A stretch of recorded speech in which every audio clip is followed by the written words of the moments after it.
Hello and welcome to the Mafia Scum Modern Super League. We have a match for you today between the Status Quo, or Shea, and Pseudonym, and I'm going to throw it over to our commentators for this match, Yaw and SensFan. Take it away. All right, thank you very much. Welcome. As he mentioned, this match is between Shea and Pseudonym. Let's start looking at the decks. So what does Pseudonym have here, yeah? So this is the Jeff Hoagland special, so to speak. This is a white-red prison deck that's been running around Star City Games recently. The basic idea is that with Simian Spirit Guide, you can either drop a Chalice of the Void for 1 on turn 1, or drop a Blood Moon on turn 2, and those are usually enough to mess up most decks. And then because you're expecting these things, there's a little bit of creature removal in the way of things like Journey to Nowhere, Banishing Light that will dodge these. And the eventual win is either Planeswalkers or there's a single Assemble Legion in here. Just stuff that's really hard to interact with. The basic idea is you just lock them down early, they can't do anything, and you slowly win the game with these high cost, difficult to interact with cards. Okay. And so how does that deck interact with, we'll get to it in a second, but a gifts like Shell that we're seeing Shea play today? Well, the big thing is this is a 4-color gifts deck. And that, with that many dual lands, that can be a little hard to get set up under something like a Blood Moon. So if Pseudo can get these lock pieces out early consistently, this might be pretty difficult. Okay. So let's pivot to the other deck, because it's probably going to take a little bit longer to go over that one. But what is Shea bringing for this event here, yeah? Yeah, so one of the nice things about what's happened this trimester is we've seen 10 different decks, and this is an example of one that's more different than others. It's basically built around the card Gifts Ungiven. So what that is it's a very powerful, probably underplayed tutor. You cast it, you select 4 different cards, up to 4 different cards from your deck, and then your opponent chooses to go to the graveyard, the other 2 go to your hand. Because it requires different cards specifically, there is a usefulness to figuring out lots of different cards that do basically the same thing, which is kind of what's happening here. I was So, going to for say, example, if, let's say, Shea wants creature removal, well, there's Abrupt Decay in here, Seal of Doom, Maelstrom Pulse, there's Path to Exile, Fatal Push, Executioner's Capsule, a pile of these cards that all basically do the same thing. So you can gifts, pick 4 of these that you want, and you're going to get 2 of them in your hand. right, So the that's the different basic cards idea. doesn't Yeah, matter as much in this list, as I'm sure you can see. Gifts Ungiven is the only card he's running in his entire list. right. And that's because you can find these different things to do. Right. The actual how does this win? Well, there is a Thought Profound Resort of the Meat combo. Otherwise, you try to set up one of your big creatures. So there's an Alish Norn in here, Torrential Gearhulk, Sun Titan, Emrakul, the Promise End, kind of. But what you do is you search with Gifts Ungiven, and it actually requires you to search for up to 4, not 4. So you find one of these big things, let's say Elish Norn, if you're playing against a deck with a lot of small creatures like elves. All right, we'll select Elish Norn, we'll pick that, and we'll pick an Unburial Rites and nothing else.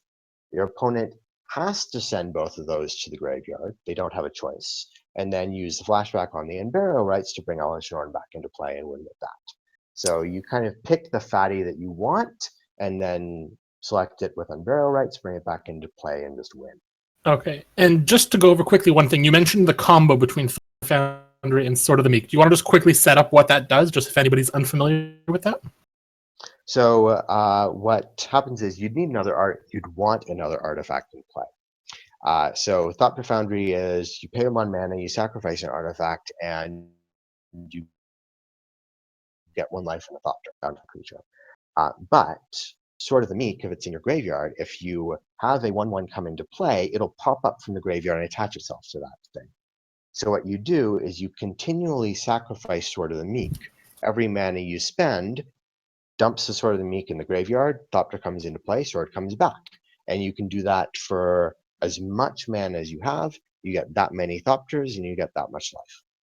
Okay, perfect. Thank you. So I think that's a decent overview. How do you think this deck will do against, you touched on it briefly before, but against this sort of lock prison type deck that Pseudo is bringing?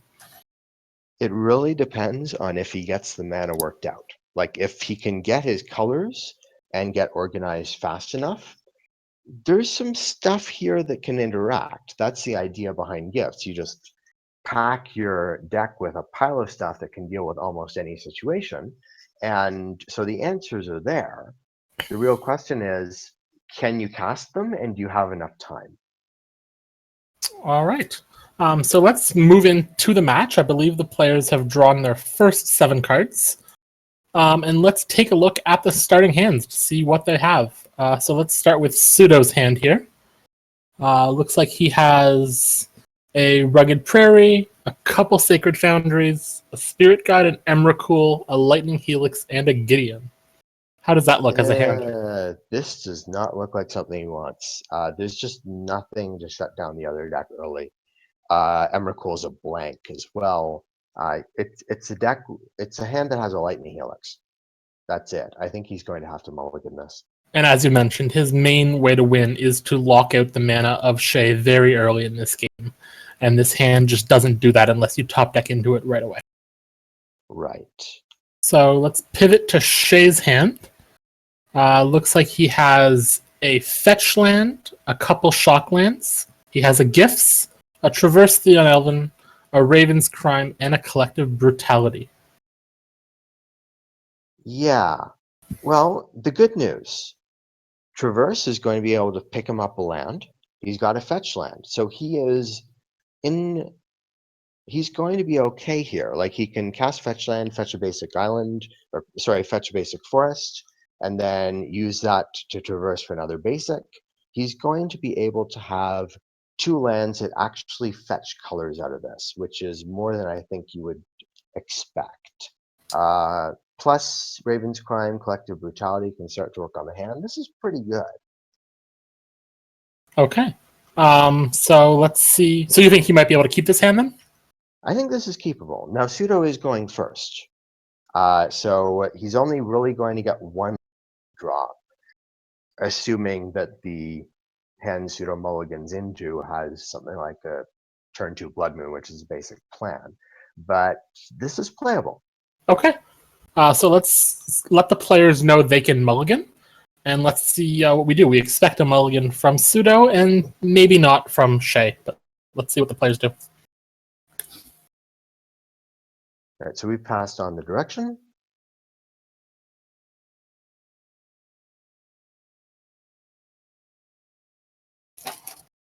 So Pseudo has mulliganed.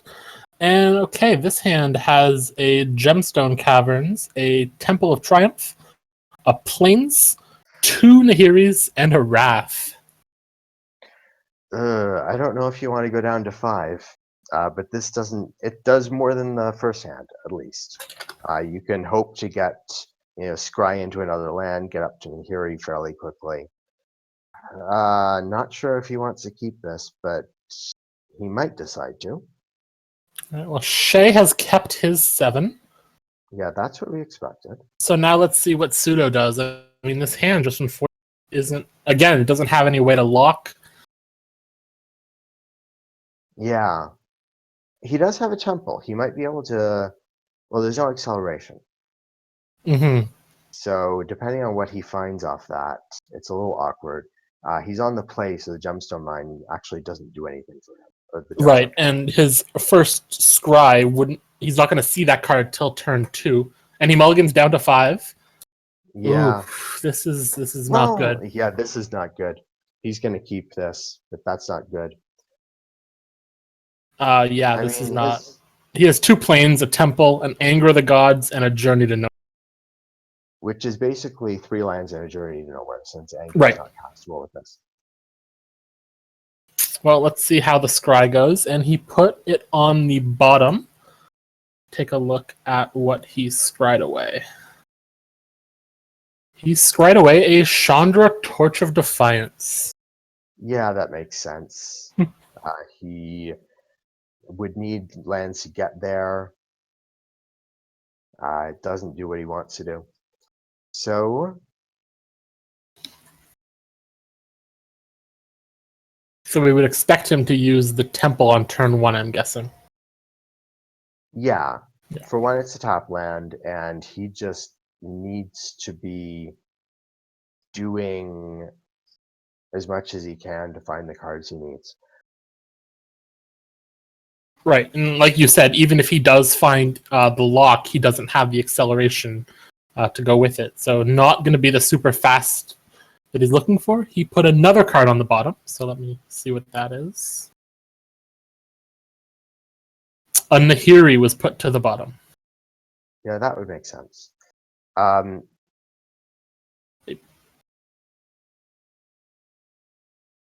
Okay, so play is, on the other side, what we expected, the fetch land.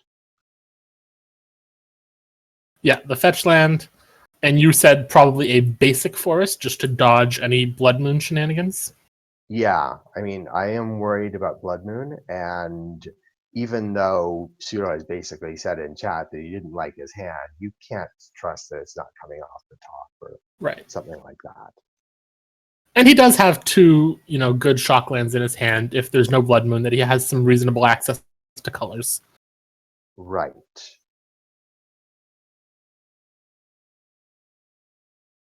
It does look like Shea probably didn't draw a card. Well, we have a judge in here, so to get that fixed up fairly shortly. I guess Yeah. we were wrong. He went for an overgrown tomb. He's taking the risk. Yeah, he's taking the risk, but I think because he has the two black cards in his hand, maybe he views that risk as worthwhile. I mean, a turn 2 Blood Moon would certainly not be great for him, though. Yeah, well, what I would have expected would be basic forest, and then you use the traverse to fetch the basic swamp, and then your two things are on.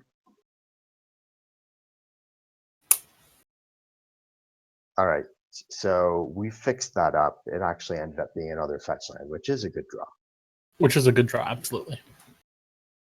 And I think he still wanted to crack the green fetch land anyway, so I don't think it affects anything. That was definitely going to happen, and we are going to see Raven's Crime, actually. Oh, so he's going to go after the Blood Moon that way instead, potentially. He knows Pseudo's down to very few cards in hand.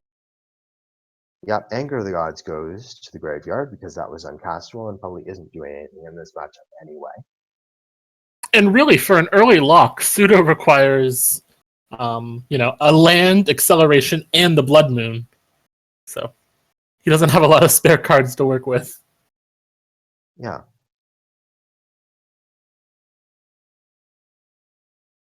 And one of the nice things about this sort of a line is if you get the basic, which is going to be hard to get a certain number of basics right now, but if Blood Moon comes down, you can just use those extra lands that would be mountains and just discard them and get rid of cards out of hand.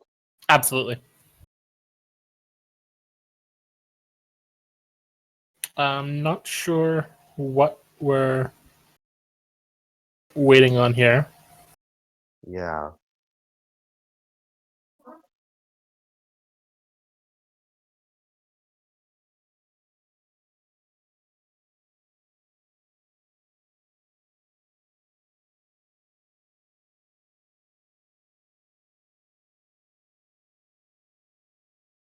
Raven's Crime has been casted. The card was discarded.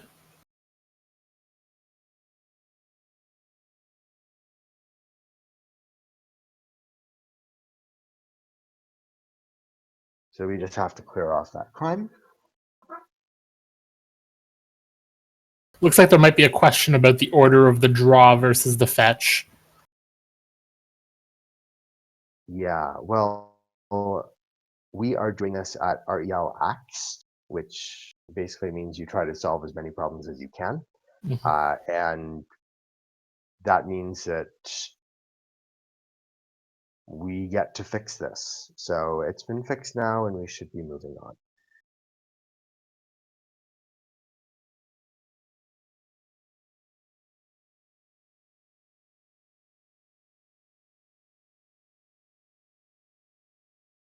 Well, as mentioned, we do have a judge in the room, so we can wait for that to be cleared up. Right. So So while we're waiting on that, at this point, I would have to think that Shea is incredibly favored. Is that an accurate assessment of this current game state? yeah, well, just the draw does not Mhm. seem to be working out so far. So Pseudo has managed to scry through 2 cards that were apparently blanks. So we should hopefully have him come into some action here. Yeah, okay. Looks like Shea's turn is probably going to be over, and we can see what Pseudo does. Here we go. There we go. Pseudo draws a Clifftop Retreat. That is not what he wanted to see. So I guess you just play the planes and you move on. Oh, he's playing that tap. That's a little weird because he doesn't have to do that. I guess the question is if you may as well get it into play tap now. Why bother? I mean, you just play planes and it's always going to be untapped in the future. That's fair. You're not playing anything. That's fair. Now Shea's turn. Let's see what he draws. Executioner's Capsule. Kind of a blank against this deck. Mm-hmm. Yeah, I think the interesting thing with this matchup is both decks have a lot of cards that don't really do a ton against the opponent. Yeah, well, a lot of the modern metagame is based on creatures. Mhm. The Jund decks, the aggressive decks. So you have to start playing things like, in this case, Executioner's Capsule, just be able to keep up with them. But when you end up against a deck like the Prison deck, suddenly you got a lot of dead cards. And in a lot of ways, that's the upside of playing a deck like Prison, or a deck that's unusual like that, in that you hope you do blank a lot of your opponent's cards. Right, but in this case, they're both blanking out the Right. card. All right, so he's played a Windswept Heath. Would you expect a basic at this point? Okay, no, sorry. The Windswept Heath was in his yard. Here comes a Flooded Strand. Okay.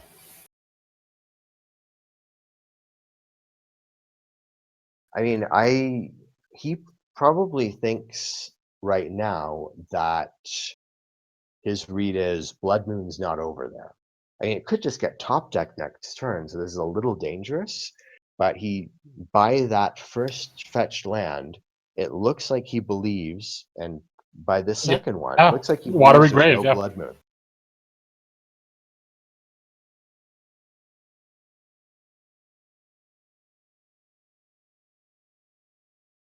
It's not a risk I'd be willing to take. No, but... and he does shock himself. He is down to 14. Life totals probably won't be a huge factor in this match, but we thought that once before. The nice thing is the Executioner's Capsule is not dead here. Mm-hmm. Because he does get to drop it to this Collective Brutality if he wishes. Right. And get something else out of it. Which would be... Looks like he's just going to Duress.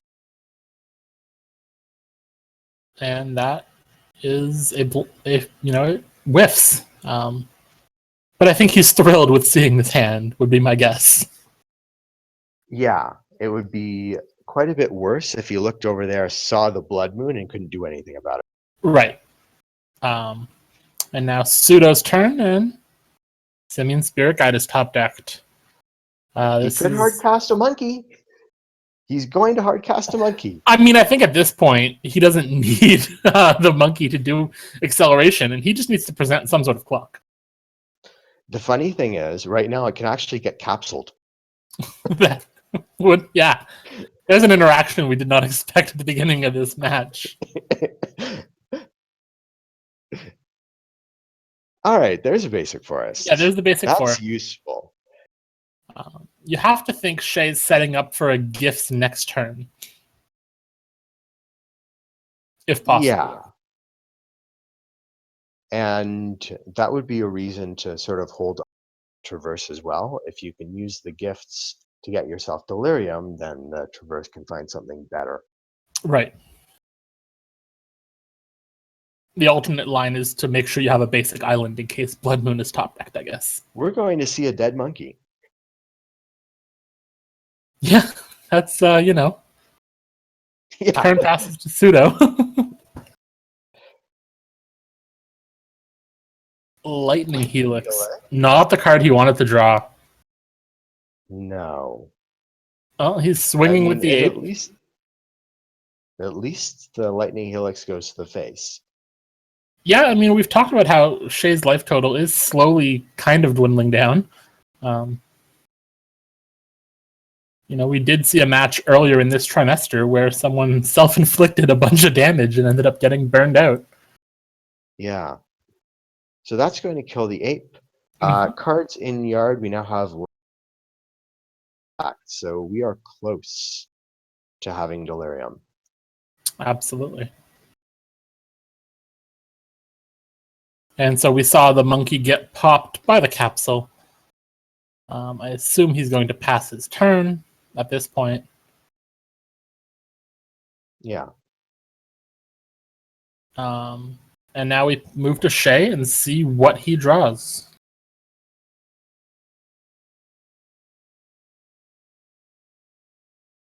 An Urborg.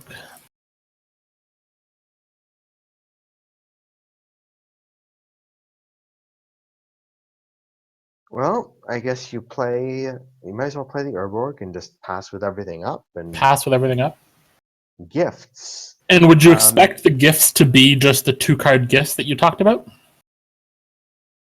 This is hard. I think it depends on what happens on Pseudo's turn as to what exactly we're going to see. As it happens, we are going to see a Planeswalker. He drew Chandra. He drew Chandra. He's gonna cast it. This is probably ticking up to exile the top card. I'm not sure why you would do anything else here. Yeah, and as you mentioned, this is one of just the ways that the deck does win ideally once it establishes a lock, which it hasn't done at this point. But now, a notable thing that is not in Shea's deck is a card like Hero's Downfall. He does not actually have a way to directly deal with Planeswalkers. Correct, yeah.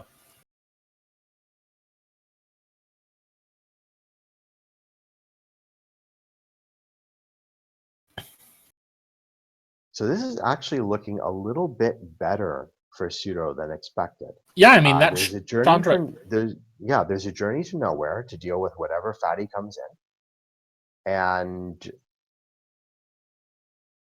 he's got an active Planeswalker, Chalice. You can cast that on 0, but that's probably not great. Yeah, he'll just fire that off. Yep, and so Shea drops to 12. End of turn, we expect to see the gifts come through here. Yeah. And so at this point, what do you think he's looking for now that there is an active Chandra in play? Either a way to win the game or a way to beat the Chandra. So this is going to be a bit interesting. There isn't much over there in terms of how to actually get rid of the Chandra. So this is going to be a little bit tough. He did see the Journey to Nowhere as well, I believe. Yes, he did. So he knows that card is there, and he knows that he can't just run a fatty into that unless he can deal with the Journey to Nowhere, which he can't right now. So I think it's tough. One of the things in his favor is when this Gifts hits the yard, it will be the 4th card type. So Traverse will be able to suddenly get him a lot of things. So he might decide to actually go for 2 here, let the Journey to Nowhere hit it, and then just Traverse for Emrakul and work towards that. Although that's probably a ways off. 9 mana, he'd be up to 5 this turn. Is there a thought to picking both combo pieces of the sword Thopter combo to sort of force your opponent's hand into giving you something in your hand that you want? Let's see, if you go Thopter, Thopter Sword, Eternal Witness, Renegade Rallier. Although there's no way to turn on the Renegade Rallier right. Still, that means that you're going to be able to get the Thopter into play. Yeah, it looks like that's what he's going for. Yeah, because remember, the sword doesn't actually need to be in his hand because of the way the sword works. Well, except if there's only one artifact in play, he'd have to be sacrificing Right, the okay, yeah. action, right? The Thopter Foundry to get a Thopter. That doesn't work. So you'd need to have both, or you'd need to have another artifact. I wonder if he thought of that when he popped that Executioner's Capsule. Yeah, Executioner's Capsule is interesting. It's a good enabler, actually, for the Revolt on a Renegade Rallier. Oh, Noxious Revival. Sure, that's the other one that'll do it. And I mean, certainly he'd be on a much faster clock if the Monkey and Chandra were shocking him every turn. So Right. just a 3-card gifts. Okay. But he doesn't have another artifact. Doesn't he just... Okay, maybe he's... Okay, he hasn't finalized it yet. I was going to say, he just gets the sword. He gives him the sword, and that doesn't work. Okay. The fourth did not drag out. Okay, because, he either wants a 4th artifact here, like, say, the Talisman that's in his deck, or he wants another thing like Eternal Witness to bring something. He needs something to bring the Foundry back, doesn't he? Because otherwise... that's what the Noxious Revival is for. Oh, right, but yeah, you can bin the Foundry and the Revival, so... Right. Okay, Snapcaster. Okay, yeah. Okay. Which gets the Noxus Revival, which gets you the Foundry. Which gets you the Foundry, yeah. So what do you give Shea in a case like this if you're playing as Pseudo's position? You probably try to make him take as long as you. So sword Snapcaster? No. Revival. Well, you definitely. Snapcaster? Okay, so he's decided Revival and Foundry go to the yard. That's probably what makes the most sense. So that means he'll have to Snapcaster the Revival to get the Thopter Foundry back. Wait. Yeah, they did this the wrong way. They were other way.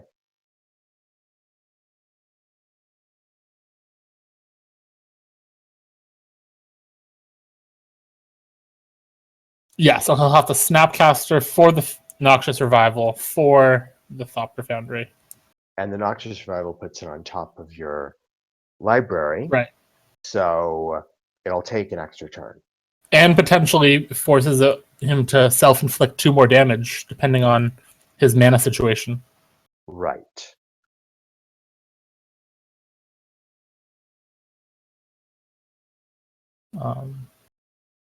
Because he is, like we said, he's down to 12, and there is a Chandra on the other side of the board, so he doesn't have forever to figure this out.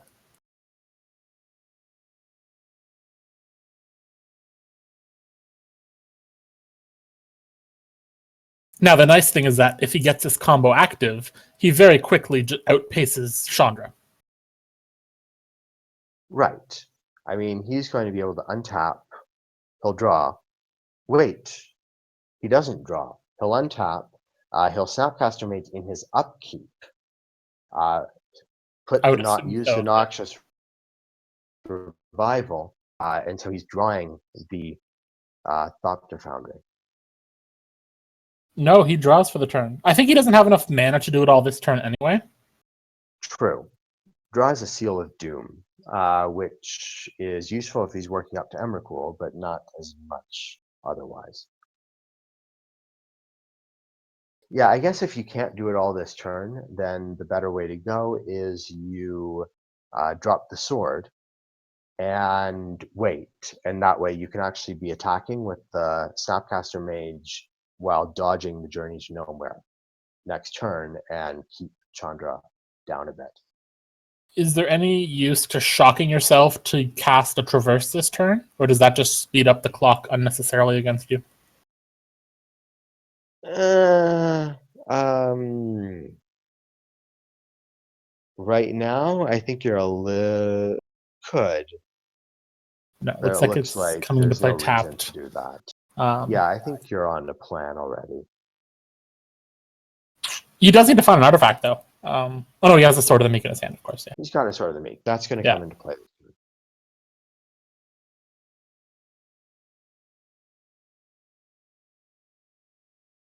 It doesn't have to come into play this turn, but I think it's more efficient that way. He's going to wait. Yeah, which does limit his ability to gain life next turn, I believe, by his mana. And Pseudo draws. Well, he'll have still 6 lands. Yeah, okay. Draws Rugged Prairie. That's nothing big. Chandra reveals.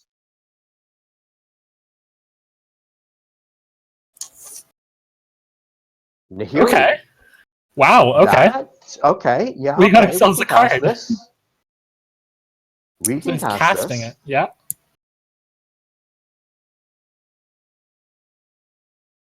That's going to enable him to get rid of some of the dead cards. Though in this case, it's probably going to be the Lightning Helix. Also does give him an out to the to stop the combo from just going on forever, potentially. Mm-hmm. Well, not really, because nothing on the other side tapped. That's fair. Yeah, Nihiri gets rid of tapped artifact. That's fair. Does let him cycle through his deck at least for now to find some gas. Oh yeah, and while ticking up towards Emrakul, so suddenly there's 2 planeswalkers that Shea really has to answer. Right.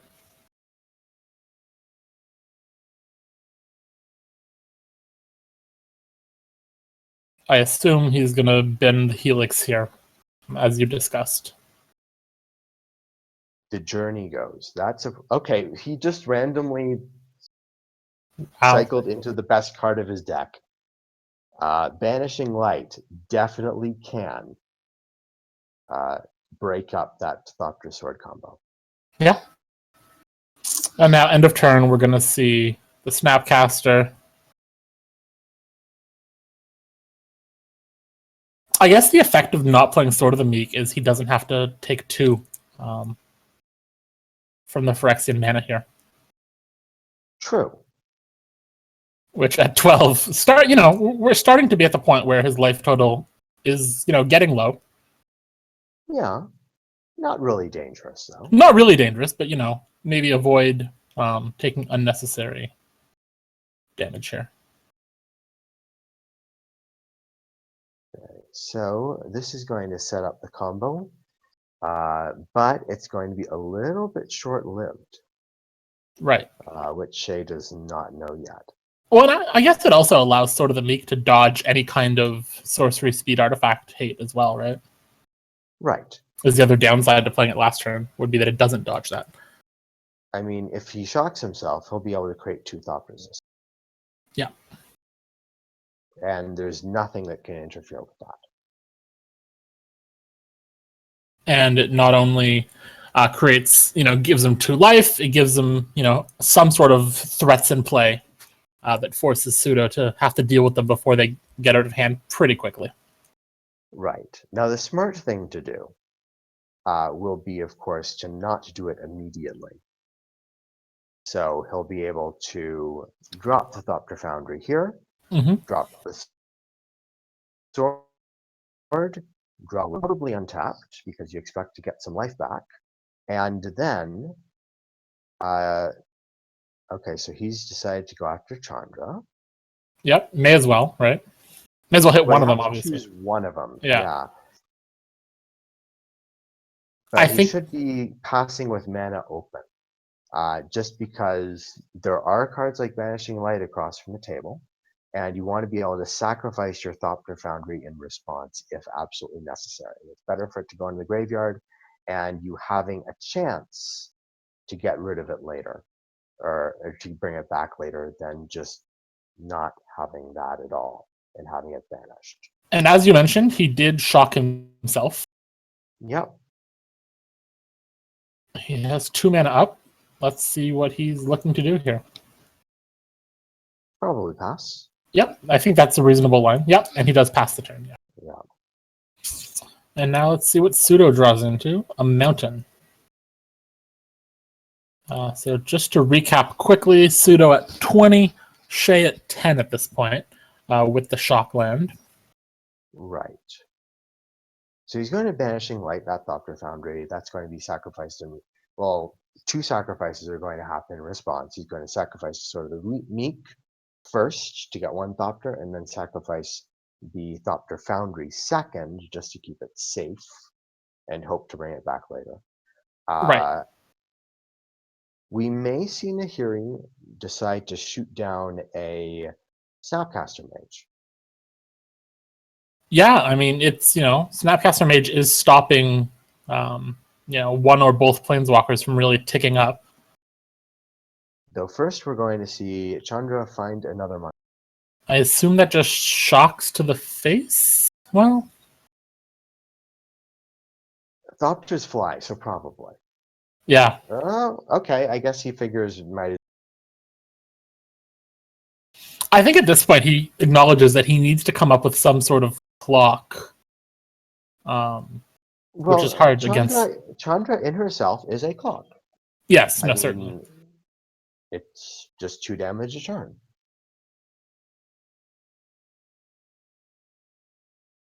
All right, here we go. Now we're going to see some action. Mm-hmm. Vanishing Light. Now, what is he targeting? Shea has to do this in response to this, I think. There's a trigger when it comes into play, so it hasn't quite come into play yet. Right, he lets the card resolve. Right, so there's going to be a trigger when he targets. Okay, so now it's resolved. Here's the trigger. So this thing, the targeting is a part of the trigger. So Shea will get a chance to respond to this. It is not like something like Pithing Needle, for example, or a card like that, which names it. Which you need to do before the card resolves. Yes, here you let the card resolve, force it to pick a target. Which, as we expected, is going to be the Thopter Foundry. Yep, and then now at this point you expect the sword to be sacrificed first, cycle through the combo once, and then sacrifice the Thopter Foundry, correct? Right. Because you think it's more likely that he can find a way to get the Foundry back than that he can destroy the Banishing Light? Yeah. There's not a lot in main deck that can deal with enchantment hate. There's some stuff in the sideboard, but I believe I saw 1 card main deck, and I'm not remembering what it is at the moment. It's a very long deck list. Yeah, no kidding. So first the Sword of the Meek will go. Yeah, we're just waiting him to play out the counter. We will create a token. Probably just waiting on the creation of the token.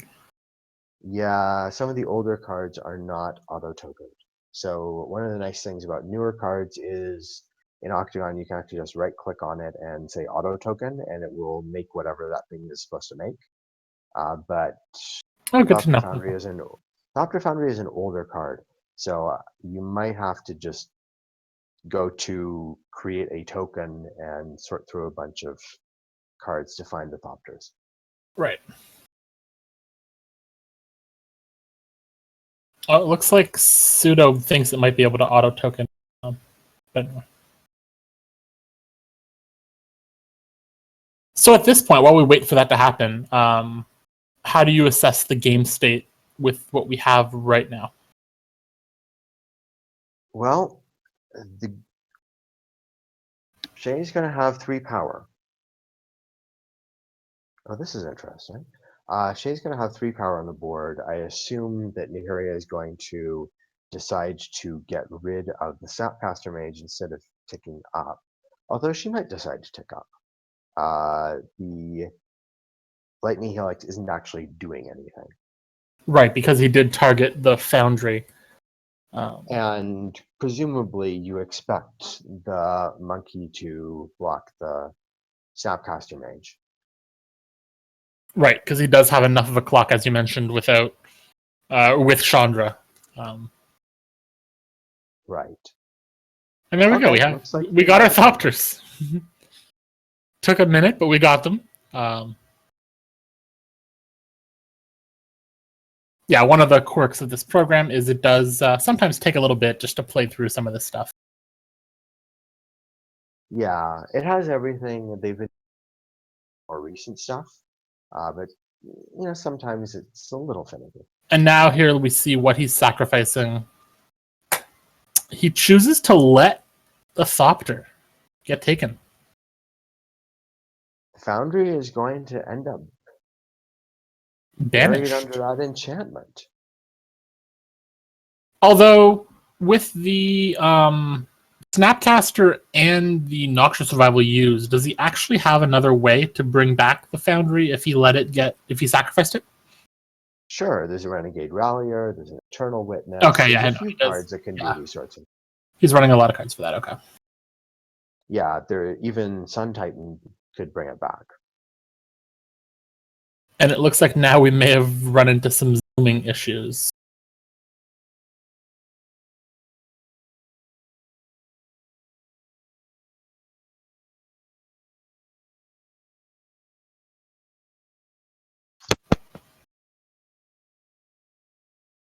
So just to recap, with the activations, Shea has moved up to 13 life. Right. 13? Was he not at 10?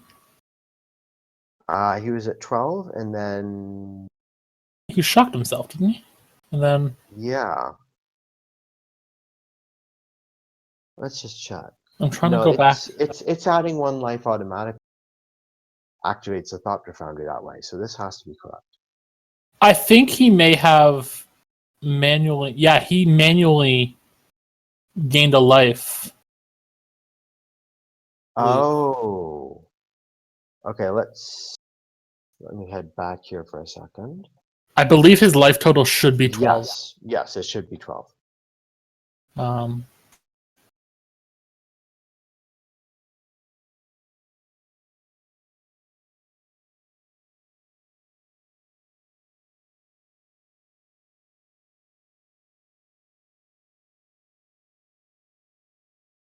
Again, just bear with us for a moment. The players are just getting familiarized with the client, which does have some, quirks to get used to. Yeah, the zooming is a little.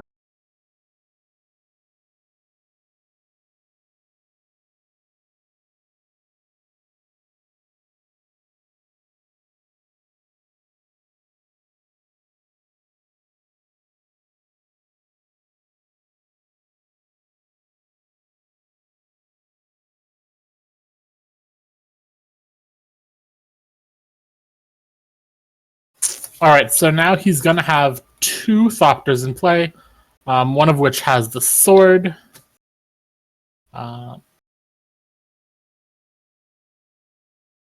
Which is somewhat useful, except he can't get these planeswalkers down fast enough, and there's a lightning helix that actually is relevant. It will be able to tag a Thopter. Right, which brings it down to just a 2 power clock, which doesn't unfortunately help against 2 planeswalkers, one of which can gain 2.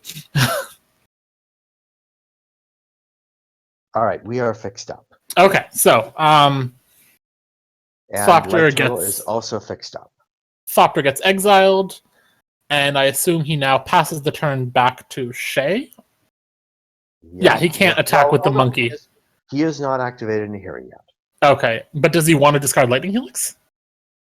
You don't have to. It's optional. You can tick up and decide to Oh, discard okay. that. No, that's right. Sorry.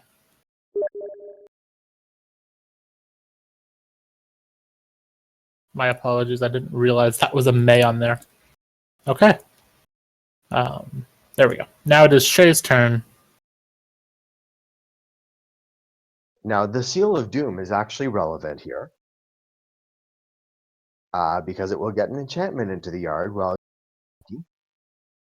Yeah. We already have Delirium, though, correct? and here's another gifts. Oh boy. Okay. Okay. And now you can go So for the fatty plus revival. Or not revival. there's options. There Yeah. are options here. Because Unburial. one of Right, the so. things you could go for, let me take down a planeswalker, Seal of Doom, get rid of the monkey, attack all out at Chandra, and she's gone. You can't really do that though, because Nahiri's at 8, you're waiting to ultimate. So you have to hit Nahiri. But you can certainly go in to take a chunk out of a blocker. You could potentially find an answer to Banishing Light. Yeah. You could. He's going to attack first. I think that makes the most sense. Yeah. See what the monkey does. As you mentioned, First we see what the target is. yeah, he needs to put at least 2, or at least 1 damage onto Nahiri. I'll let Nahiri. I'll let Nahiri. Okay, he's afraid of Nahiri, as he should be. So the question is, you block. Okay, so yeah, we're seeing a block. That's going to take Nahiri down to 5. Nahiri goes And to it 5. looks like he is going to hold up the gifts. Okay. I mean, yeah, there's no... I don't see an immediate reason to go for it. Well, you could traverse here. Traversing is basically free if you have something you want. And as we mentioned, with Delirium activated, obviously Traverse does let you go a lot deeper than just for a basic.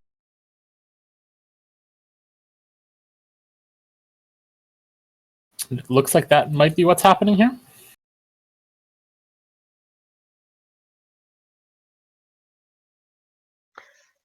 Yep, Yeah. so Traverse, what is he looking for? Do you know?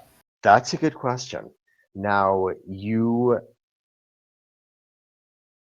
could Emrakul in that you'll get there fairly soon. You have a bunch of stuff in the yard. So right now, Emrakul is discounted by 2, 3, 5. Mm-hmm. Let's see what he's looking for. He does have to reveal it, so it will give Pseudo the information to know what general direction he may be looking at. And Pseudo doesn't have a ton of answers to, stuff that's not just Thopters. All he has is that Lightning Helix. Yeah. The Lightning Helix is going to be useful to him. Like, he's probably going to tag a Thopter. I would assume so, yes. Or he might decide to loot it away now because the situation has changed. Right, because the Thopters are presumably no longer going to be his biggest concern. Now, I don't believe I saw a creature that could tag a Banishing. So I think that's out. Yeah, he could I don't think so. for an answer and hope for stuff, but I don't think that's the way this works. He could always grab the Witness or something if he's setting up a gifts play. True. I think the best thing to get as a he's decided to go Rallier, okay. for Renegade Router because he can get something back right now with that. The Snapcaster Mage has just left the yard. Mm-hmm. And what is the... Yeah. So the question is what is down there. There is a Snapcaster Mage. Yeah. You could bring the Snapcaster Mage right back into play and then have that snap back no, you can't do a traverse. Um, have that snap back a collective brutality. That doesn't really do a lot. Bring back a land, maybe. Yeah, it's unclear what he's looking to bring back. I mean, he is now off gifts. He cannot cast gifts this turn. He's decided to go for Snapcaster Mage. Snapcaster Mage can, I guess, you go for a collective brutality, even though that's not. Traverse No, another cannot be traverse. cast. Traverse cannot be cast. He does not have green mana open. Oh no. I think he's just realizing that now.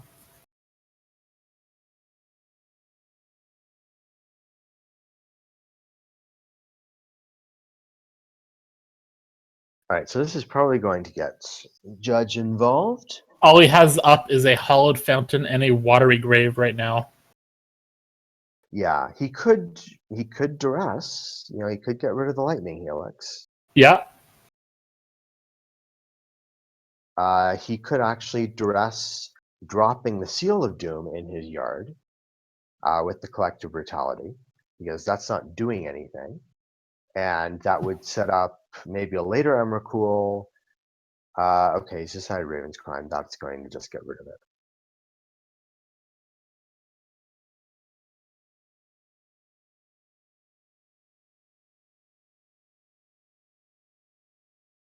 Yep.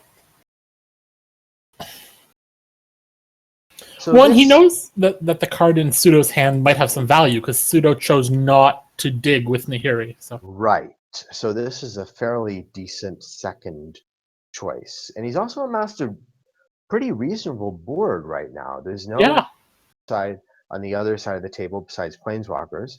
The draw is just a Plains, which is a blank. Wouldn't that anger the gods be nice at this point, eh? Yeah. All right, Nahiri's going up. I mean, yeah, you have to dig. You have to see what you can find. Well, yeah. Otherwise, you're exiling. Okay, that was a blank.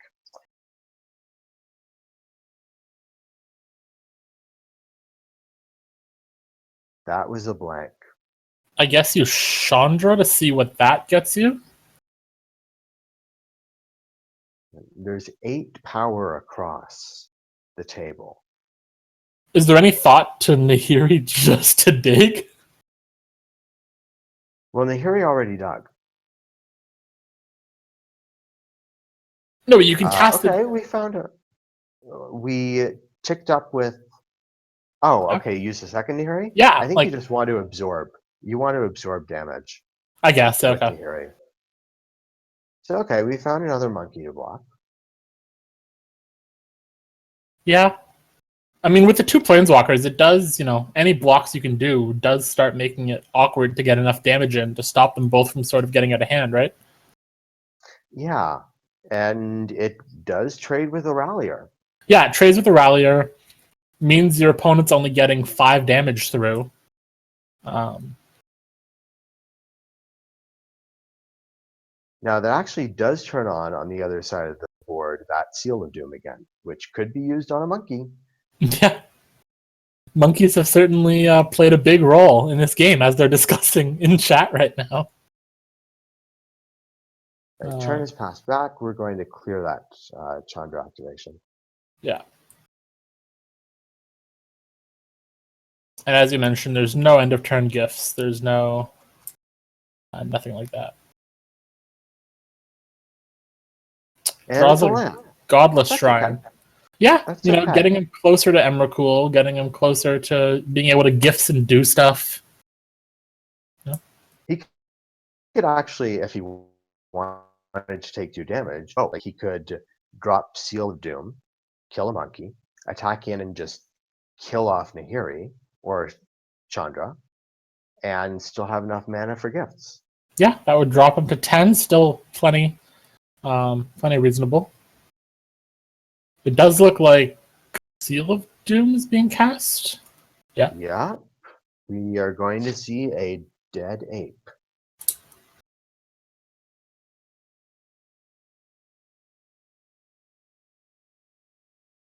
Yeah, now there's no blockers, so he can just get in there. That's 2, 5, 6, 7, 8. It's enough to kill one of them. Yeah. Killing Chandra. Okay, kill Chandra and get Nihiri down by 2. Yep, that's fine. I mean, that's fine. Now he's removed any sort of threat that Pseudo's presenting right now. Nihiri's not going to get out of hand. What he doesn't realize that's interesting here is that Nihiri actually is in Pseudo's hand.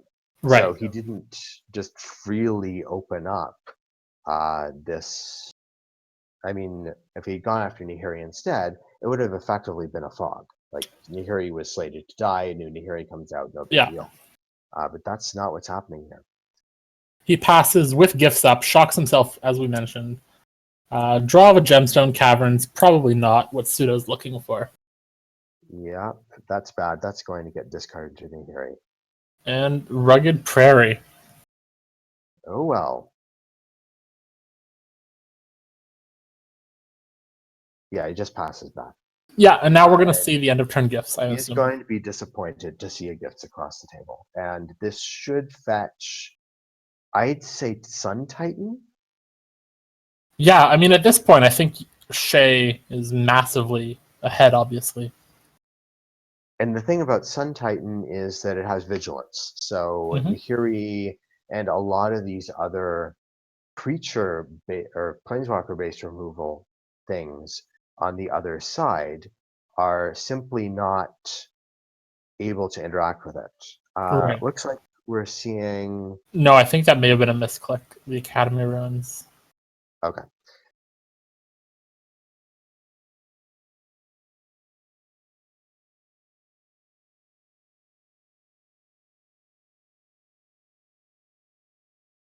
Elishnorn.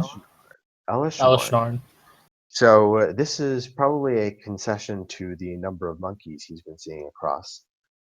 And this you expect just to be a 2 cards gifts, correct? Yeah. The nice thing about this is it turns off using Simian Spirit Guide to block, and it also turns off the one of the Assembled Legion. Right. I think we have seen 3 monkeys already. Probably not too many more though. But also, I mean, he has a wide board, so the Elish just really increases the quickness of his clock. Right. He can just bring back Elishnorn right now and have 16 power on the board. 9. Yeah, he just has a very, very rapid clock with Elishnorn. And Shea's draw for the turn is the Academy Ruins, which would have been a way. Not so useful right now. Maybe wishes the Foundry was in his graveyard, but probably doesn't matter much right now. No, at this point, I think, like we mentioned, he can kill the Nihiri, get in for 9, set up lethal. Yeah, if he wants, he doesn't even have to go. Well, you might as well go after. I think at this point you have so much extra damage. I don't think you need to set your opponent to 4. I think it's safer just to guard against disaster. But you could. I mean, you certainly could set your opponent to 4 and then just Elishnorn finishes. Yeah, absolutely. Pseudo off next turn without really any way to interact with it. Absolutely. Although there is Wrath of God on the other side of the board, so it's not quite.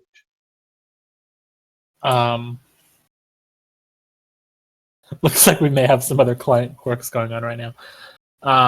But I mean, I think given that Pseudo's deck drew absolutely none of its lock, this was a pretty good game.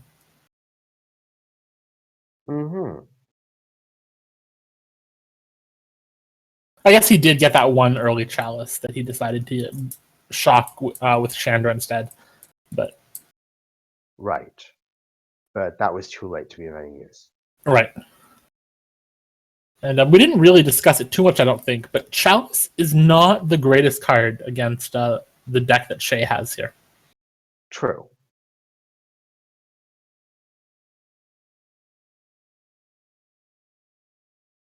So we're going to see the targets here. Yeah. I'm very tempted to go face. Looks like he's putting at least 5 into the Nahiri. At that point, you have to clear it, I would imagine. Yeah. Okay, that clears it, and then the rest is going. That's unnecessary. Isn't that an extra point of damage that he needs to? No. 1, 2, 3, 4, 5. Yeah. 3, 4, 5. 1, 2, 3, 4, 5, 6. He just sent 8 at it, didn't he? Yeah. Yeah. He should. I mean, missed out on 1 damage, but it is what it is. Yeah. I don't think that matters. Great way to combine stuff. Yeah. I think Snapcaster and the 1/1 Thopter does it, but anyway, it doesn't really matter. No, it doesn't. Oh yeah, it does. That's true. And hey, throwing Academy runes on the table. Why not? Yeah, so the only thing in this fetch land, no good. yard right now is the capsule. But yeah, Pseudo does scoop here. All right, so we are going to sideboards.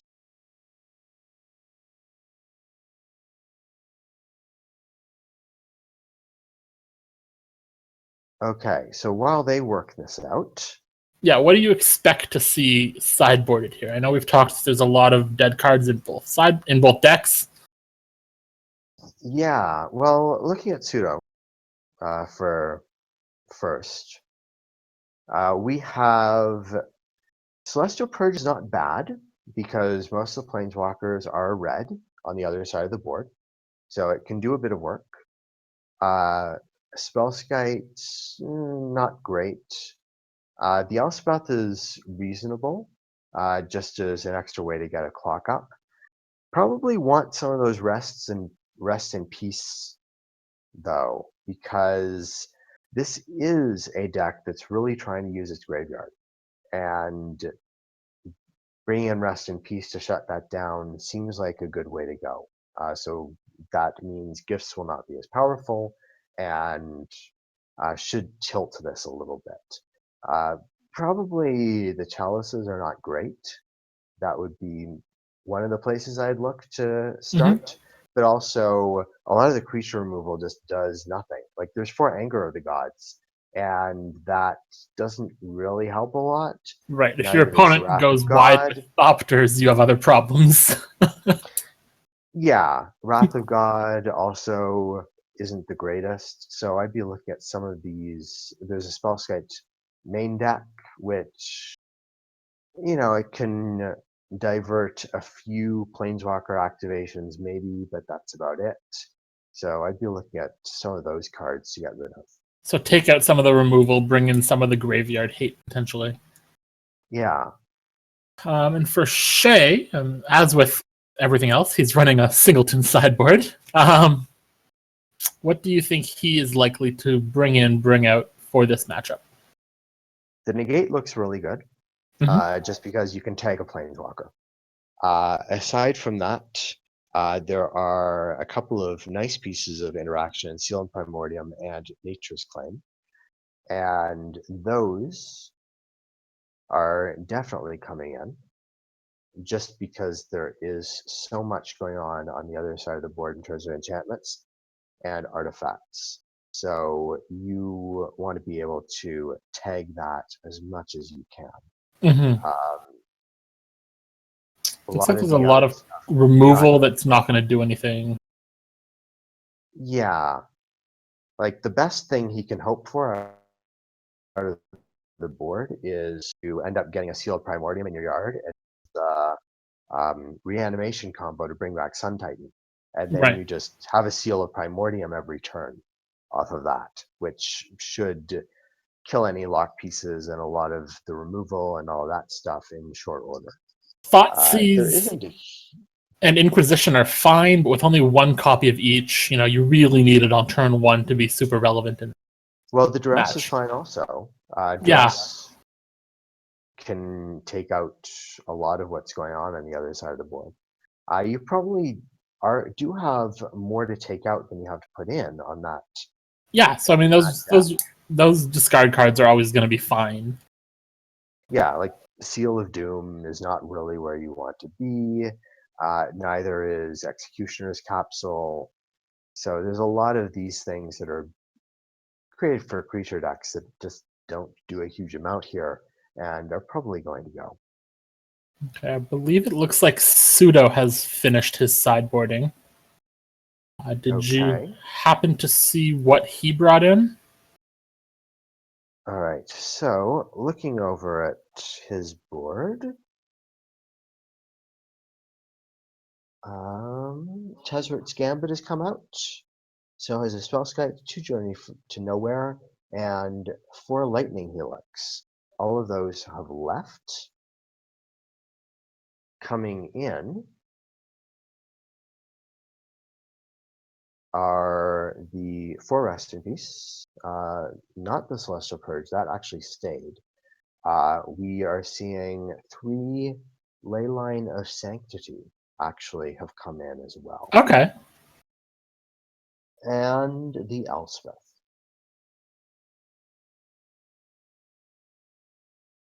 So similar to what we had predicted on that, I believe.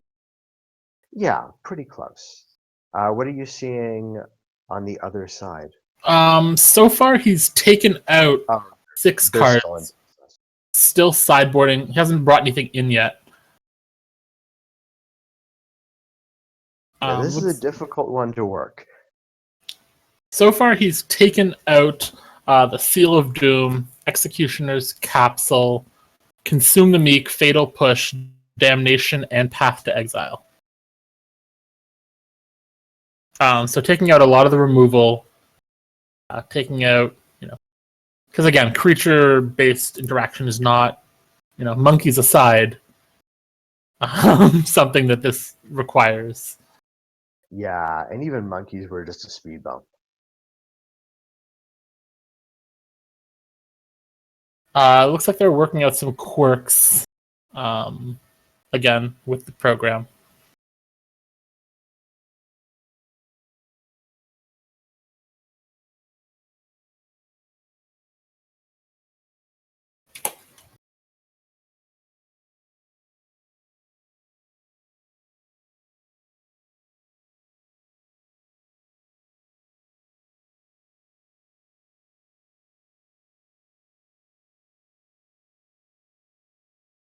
Okay, so he's bringing in Seal of Primordium. Yeah. Nature's Claim. Needs 4 more, I believe. Bringing in the Thoughtseize. Yeah, the discard looks like it's going to be reasonable. Yeah, presumably the Inquisition and Duress, I would guess. And then the Negate would, I guess, be the last card if that was what we thought. Yep, there's the Duress and the Negate. And I would expect it to be Inquisition, I think, but wait to see what the last card is. I don't know there's too much else. Maybe Dispel, but I think, he has to expect Pseudo boarded out a lot of his... Yeah, there's not a lot of instants on the other side of the board. Brings in Relic of Progenitus. Okay. I guess it cycles. That's a card. All right.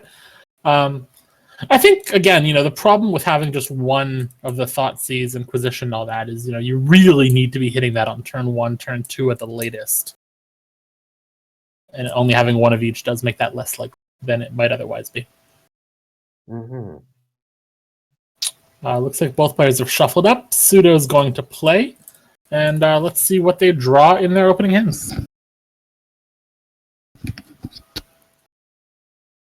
All right, so looking at Pseudo's hand first.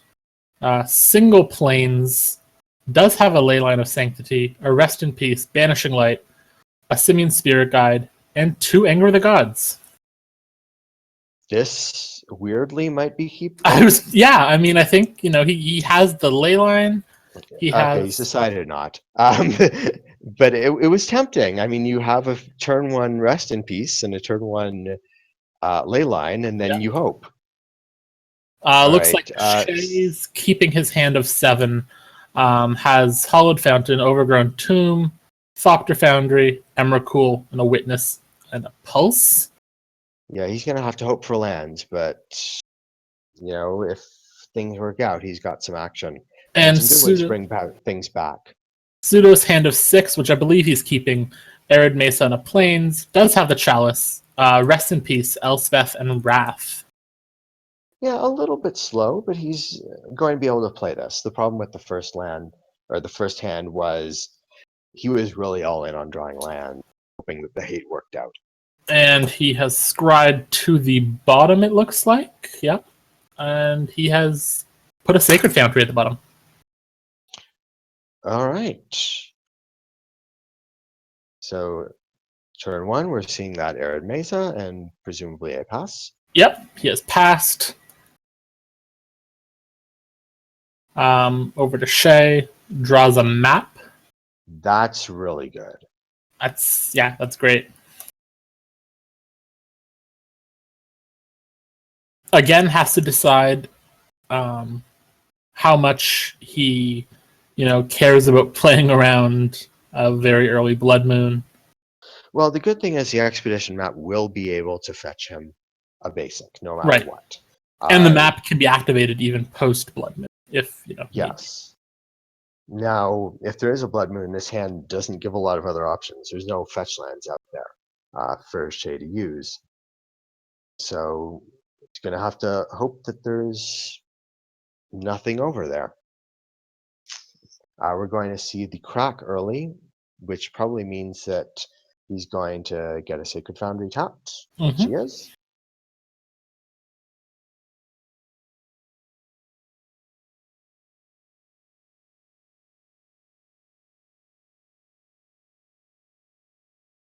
And plays a Plains.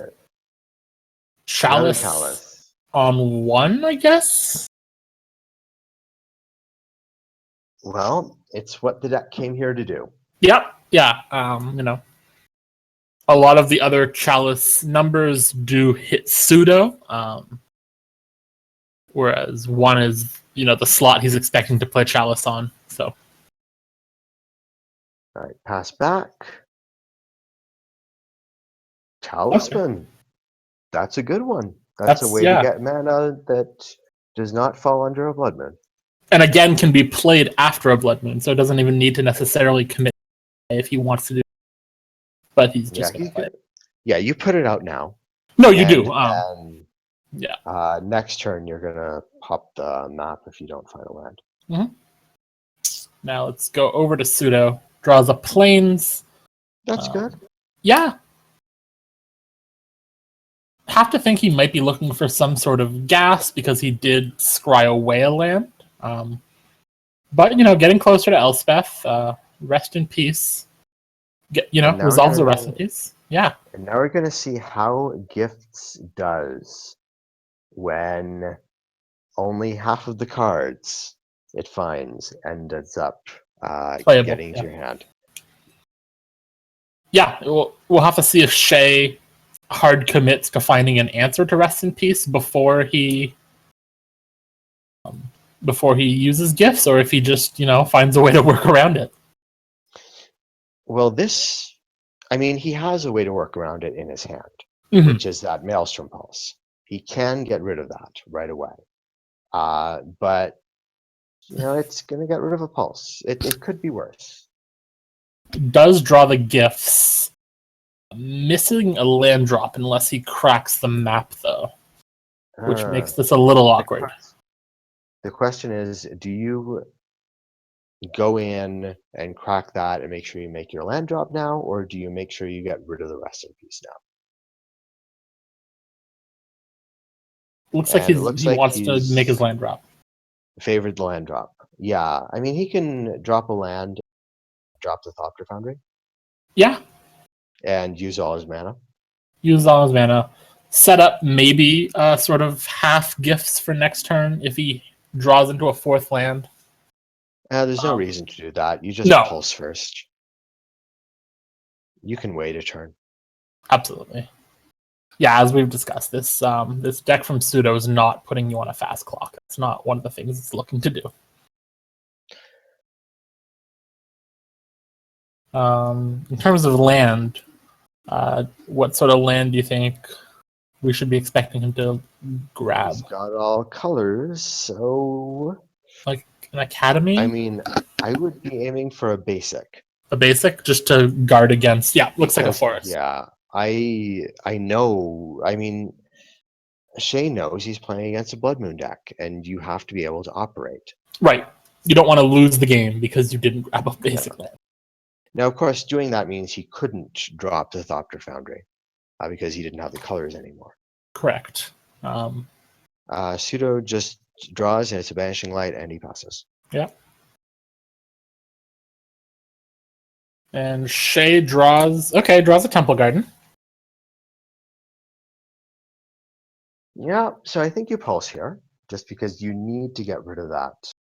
Yeah, you need to start turning on your graveyard cards. That's sort of what your deck is designed to do. Doesn't shock himself. Doesn't feel the need. Yeah. And there goes the rest in peace.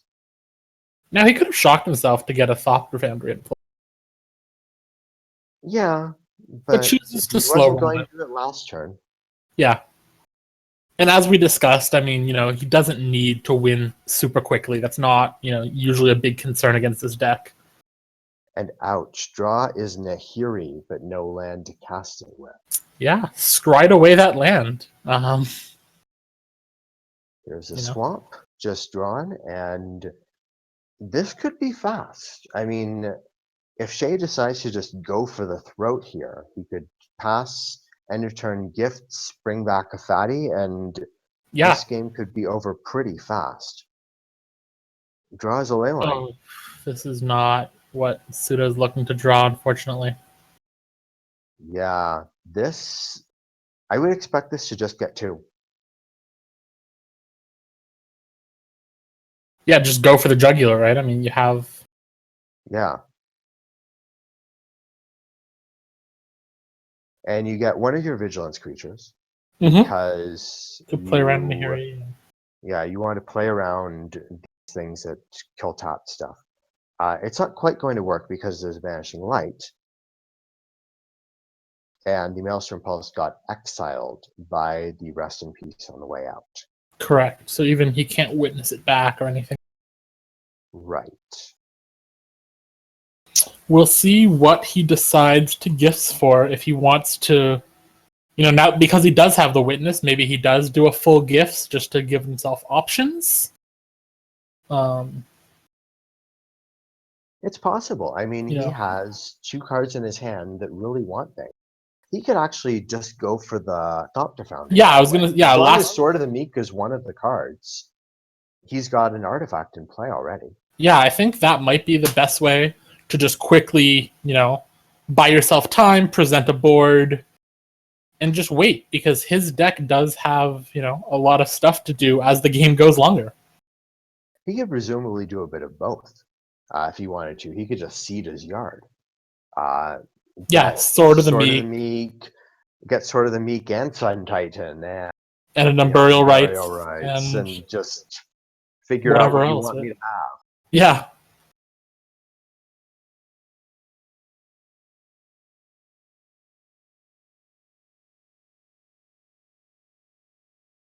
Now, this, of course, is one of the downfalls of a gift stack, is once your deck is entirely singletons, it takes a little bit of time to find everything.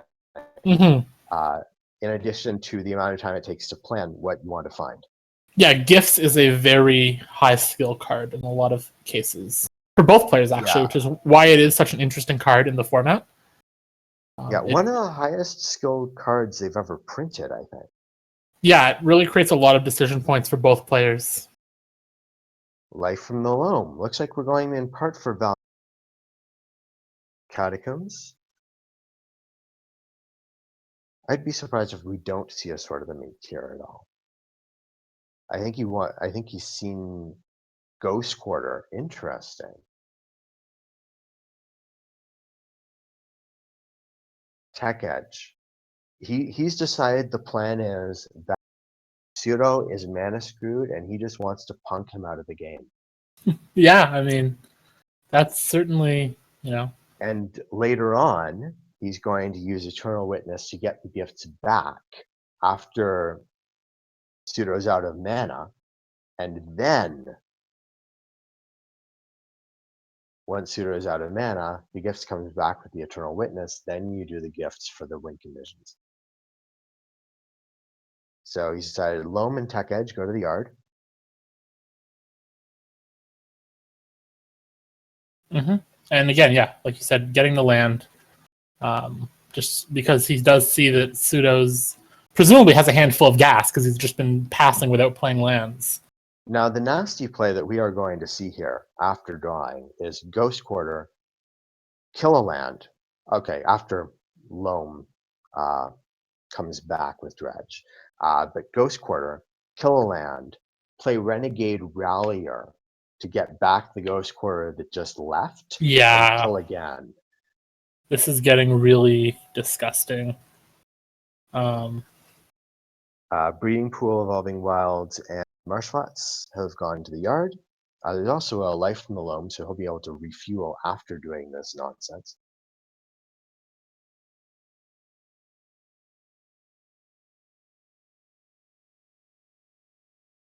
Yeah, Loam interacts with a lot of utility lands very favorably, obviously. Lets you cycle through them, get them back, dumps more of them into your graveyard. It, has a lot of utility for stuff like that, for a slower, lock style of gameplay. Yeah, and the nice thing about doing this is using the Rallier puts a clock on, which Pseudo will have to deal with. So that Vanishing Light might have to just go on a Renegade Rallier, which is not really what he wants to be doing. And then, he's going to be very sorry when something like Emrakul comes down to finish the game and he has no answer.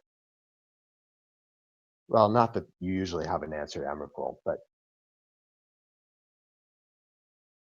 that kind of thing. The players discussing their deck selection in chat. So the Ghost Quarter gets rid of the duel, which turns into a mountain. Mm-hmm. And, very slightly thins the deck as well, right? I mean, not a huge effect, but does. Really damaging thing is that eventually Pseudo is going to run out of basics. Of course. No, of course, certainly. That's the main thing. It's just a very small niche that it also does make it slightly less likely he hits a fourth land. Ever so slightly. Mm-hmm. And now we're seeing Loam played. Presumably he wants to be drudging Loam, so wants to mostly largely just get it in the graveyard, I would guess. Yeah, well, there's quite a few lands down there, including the Tech Edge. Yep. And the Tech Edge, once it comes into play, will just ensure that Pseudo never gets past 3 lands. Absolutely. Bringing back a Marsh Flats, an Evolving Wilds, and a Tech Edge, as you mentioned. And we're going to see the mountain go. Mm-hmm. And probably become another mountain. Yeah, if I just quickly... That is the mountain in that deck. 8 planes, 1 mountain. Yeah, just the one basic mountain. So that's a problem. Yeah. I don't know if Shea knows that. The deck lists are public. He does. Deck lists are public. But yeah, I don't know if he happens to check how many basic mountains there are, but that's if he knows that especially, that's great. This is, I think, something he would expect in terms of. This makes sense in terms of how to build the deck. By the way, right? Because you have Blood Moon deck, so almost all of your duels are just going to become mountains if your plan works out right. And certainly, I think at this point he has to assume that was probably the only mountain, based on the choice of planes. Yeah.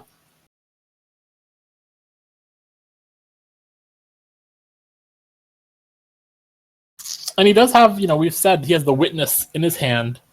So if he hits anything he really wants, he can get it back. If he hits Sword, he has the Thopter Foundry in his hand. So. Yeah. And he's still going to be beating down for 3 no Yeah, I think he's very happy to just, cast Life from the Loam every turn and dredge it.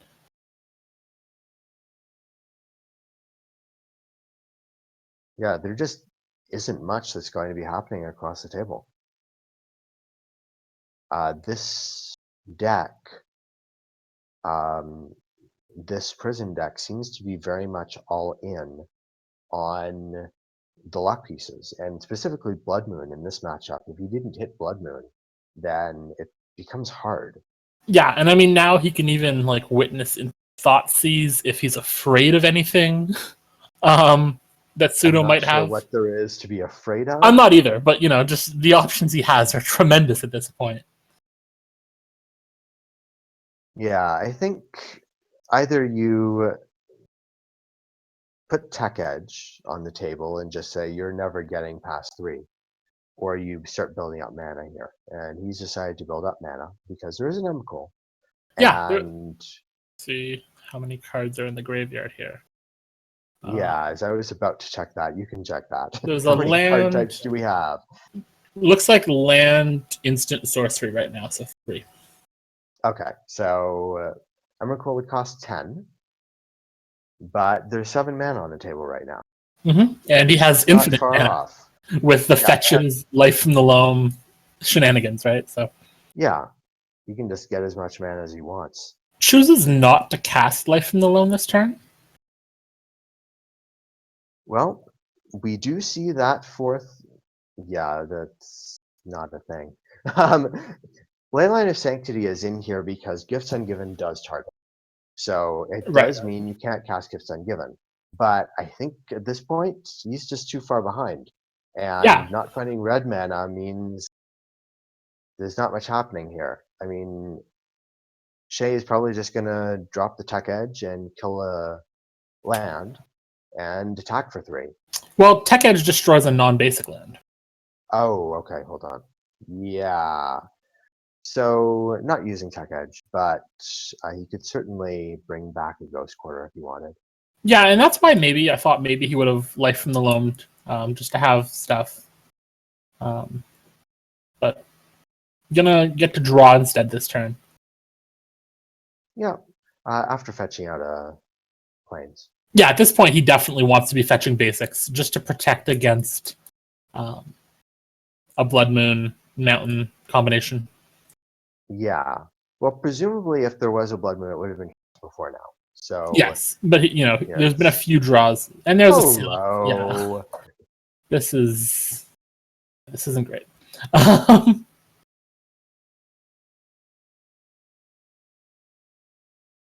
So that ley line is dead if he wants it. If he wants it, if he cares, if he, at this point, Yeah, maybe keep it up in case there's a Blood Moon coming. I guess he can get it back. He has so many ways to get it back. Yeah. I would expect Life from the Loam into a Ghost Quarter, maybe? Maybe. That does move him away from Emrakul. Or stops him from getting closer to Emrakul. Yeah, well, it treads water. It treads water.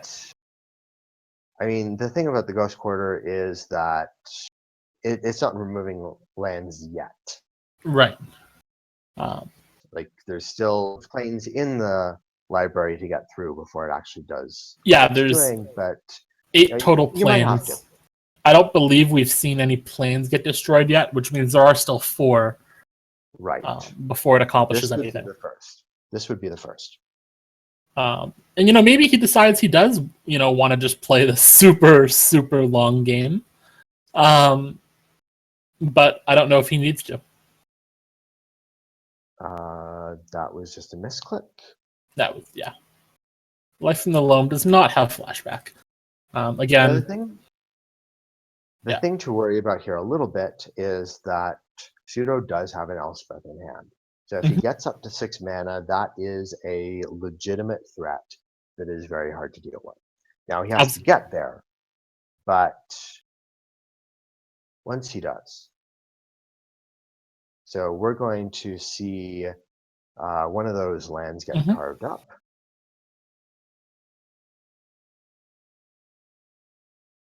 I mean, I think at this point, Shea just needs to start looking at, how do I lose this?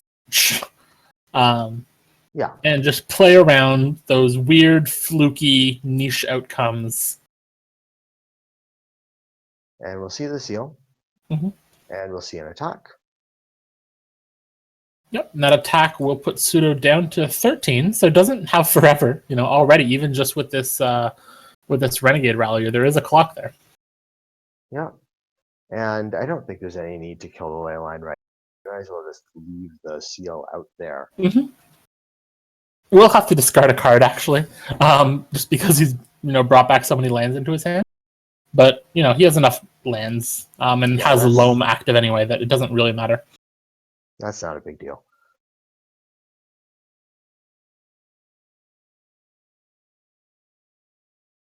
All right, so he moves to discard. There's going to be nothing happening on the other side of the table because even if there was something, it would just get countered. And Marshfots goes. Yep. And draw is another need. This is almost frustrating to see from Pseudo, unfortunately. It's, his deck is not cooperating, not getting the cards he needs. And part of it is just that seal. I mean, he could try to take care of something with a Banishing Light, but it's not going to help. Right. I mean, he could laugh. I mean, if it comes to it, but he might have to. At that point, it's weak. I mean, using a Wrath to get rid of one card is really weak, but he might not have a choice. Right. The problem is, as long as that seal is in play, Wrath right now leads him very exposed to some sort of gifts for fatty shenanigans. Yeah. I think he's just going to get ground down here.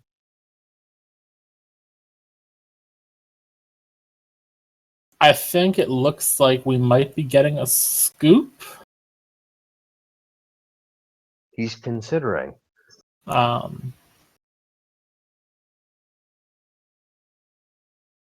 Yeah, Shea commiserating with Pseudo that the draws really have not cooperated. We haven't seen a Blood Moon in two games, right? Like he literally has not drawn one. He's not drawn one. No. He's gone through 18 cards this game. This is just deck deciding to misbehave, which I have some experience with. I can relate, but it's very frustrating, unfortunately. You build your deck largely around this main deck for Blood Moon to go 2 games that both went fairly long without seeing a single one. Not a fun experience. Yeah. And it's just randomness. I mean, there's not much you can do. Okay, he's decided to continue and is dropping the second ley line. So, okay, the seal's not going to do much in terms of that. Yep, but, and I mean, if Shea isn't able to do anything else, the clock is 4 turns right now. That's not, he's not winning immediately. Yeah. It's slow. But, it's pretty certain at this point. It is. I think inevitability is very firmly Shea right now, which is not where you want to be when you're playing a prison-style deck. Yeah, this is sort of the problem with prison. Like, if you get the lock down, then you have all the fun and your opponent does nothing. But if for some reason they get out of the lock, it tends to be your opponent that has all the fun because you have a lot of cards that don't do anything. This really almost does feel like he's the one that's been prisoned at this point. And Unburial Rights has been milled. Oh, fantastic. Which is worth noting just because that might just end up happening. As did an Engineered Explosives, which does tick us 1 closer to Emrakul. Also, if he wanted to, he could Eternal Witness for the explosives and get rid of both of the ley lines. So that's probably not what he's looking to do here. All right, we have a Tech Edge, even though that can't hit anything at the moment. We're actually going to hit a ley line. Okay, what this does is it puts an enchantment in the yard. Oh, does this I get think him? this is Emrakul time. Yeah, 3, 4, 5, 6, 7, 8. 1, 2, 3, 4, 5, 6, 7, 8. He has enchantment, sorcery, artifact, land, instant. Yeah. And we see the And that's concussion. a scoop. Yeah, that Banishing Light was going to hit something of Pseudo's. This was going to be over very Wow. quickly. So, okay. So, a long 2-0, as it will, which I think was expected given these two decks. And that's, the Pseudo never drew into his lock. Game one, he still managed to make quite a game of it, despite not drawing into his lock. And then game two, Yeah. he just didn't draw into any gas, really, unfortunately. Yeah, the one thing is that at the very least, the Prison deck is playing win conditions that are really hard to interact. Mm-hmm. So Yeah, that the two able to planeswalkers. put up something of a fight, but no Blood Moon is really hard. I mean, obviously, it's not something that you can't play with 2020 hindsight, but I wonder what would have happened had that opening 7 been kept in game 2 by Pseudo. It was about the same as what he kept, really. Like it wasn't that much different. No, he had the ley line, I think, in play. He still needed to draw into something, but yeah. But he would have had problems with lands. Mm-hmm. He only had one land in his hand. And so again, that would have been. I think he had 2 or 3 at his opening hand, which is all you want when the 6th hand, but he did scry away a land, right? So yeah, unfortunate. Again, I'm not saying it was an incorrect decision at all. He played with what he knew, but the fact that he just proceeded to then never draw one is very frustrating. Yeah. Any final thoughts before we throw this back to wrap this up? Well, a little bit unexpected considering the deck construction, but this is sort of the gamble that you make in playing Prison. Either your lock works or it doesn't. Yeah, it's it's a very all-in deck. I think you put it well when you said that. And here we saw 2 games where unfortunately, he didn't get the lock, didn't draw into his game plan, and sort of just dirtled while Shea assembled his gifts packages in both games. So let's throw it over to Cow to wrap up the match. Yep, thank you for watching, everyone. We're going to have one more match, and that's going to be likely on a different stream, so thank you for watching. I should be hosting that, so you can stay here if you want. And if you stick around, thanks for watching, and we hope to see you later.